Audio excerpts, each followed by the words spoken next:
have for you is a word. Tenet.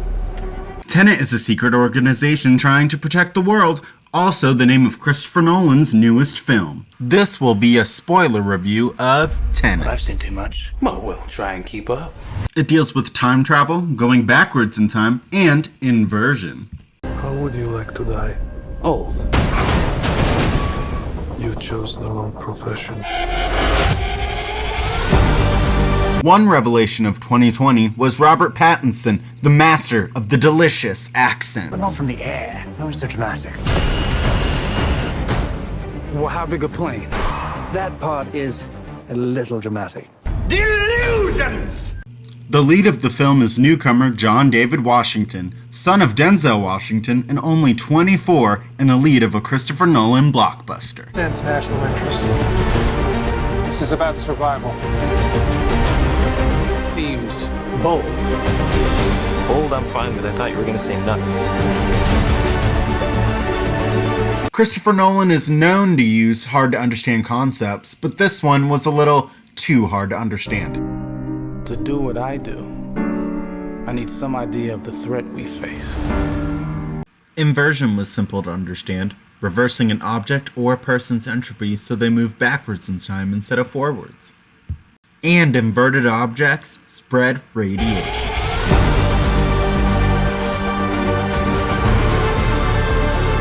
Well, that from here. Hasn't happened yet. Some things about inversion made sense, like how instead of air it would be carbon dioxide when you were inverted, so you would need a mask with oxygen supply. However, it did not make sense when John David Washington's character got in a car accident and a fiery explosion happened and he died of hypothermia. We need to save him here and now.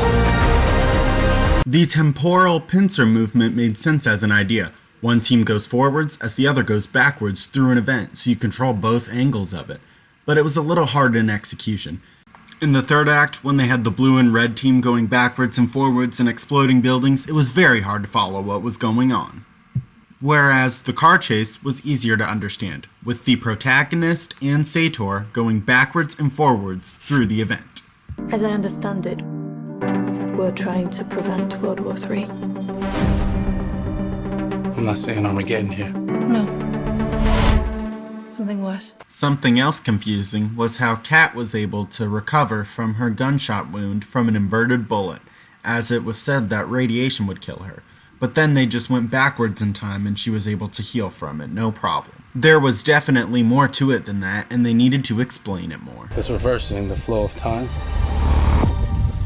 Doesn't us being here now mean it never happened?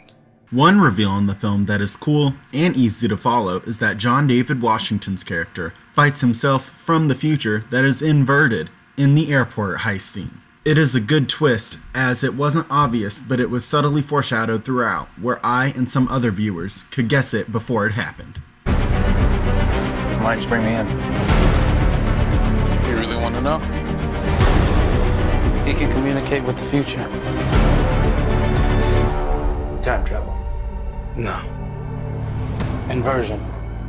One problem I had with Tenet is that it focused too much on the inversion elements and not enough on the characters. We only know John David Washington as the protagonist, and all we know about Kat and Sator is that they have a son that they love and they like paintings.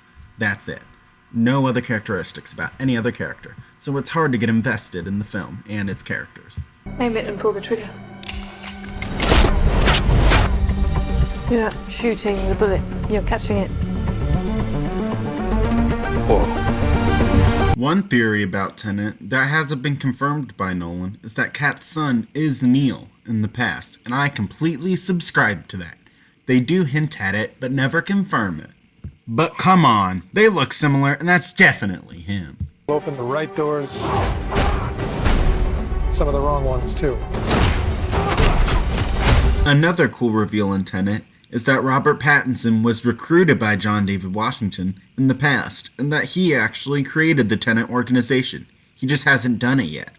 That was a cool twist, but I feel like they needed to explain it more, as it was just kind of brushed over near the end of the movie. Also, some thought that twist was predictable. But I thought if they hadn't killed Robert Pattinson, they could have made sequels and showing the other adventures him and John David Washington's protagonist had. I was so disappointed. Whoa. Tenet still has prequel or sequel potential based on the fact that in the past, Robert Pattinson and John David Washington had those adventures. But I still don't see him making a sequel. Tenet had some cool action scenes with lots of money, but it also had some scenes that felt like it was just touting the budget for no reason, and they could have been cut, because the movie is very long. There are people in the future who need us. We need Tenet.